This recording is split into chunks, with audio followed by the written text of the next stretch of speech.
Va-t-on vers un nouveau scandale sanitaire? Le groupe italien Ferrero a déjà rappelé les chocolats Kinder en début de semaine. Des salmonelles auraient été détectées dans son usine belge. Oui, mais ça n'est pas tout. Ferrero reconnaît aujourd'hui avoir détecté une contamination de ses produits en décembre dernier, Maud Descamps.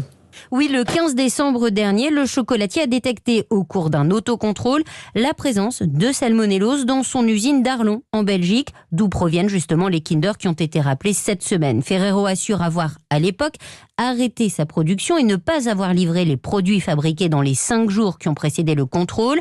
L'industriel maintient ne pas avoir trouvé de traces de salmonelle dans son usine dernièrement.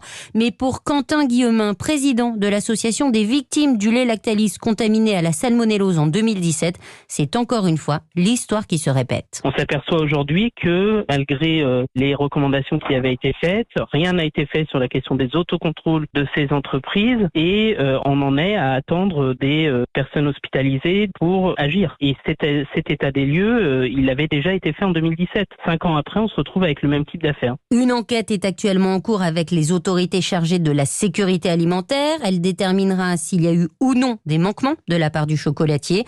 Je vous rappelle qu'en France, 21 malades, dont 15 qui ont consommé des produits Kinder concernés, ont été recensés. Maud Descamps.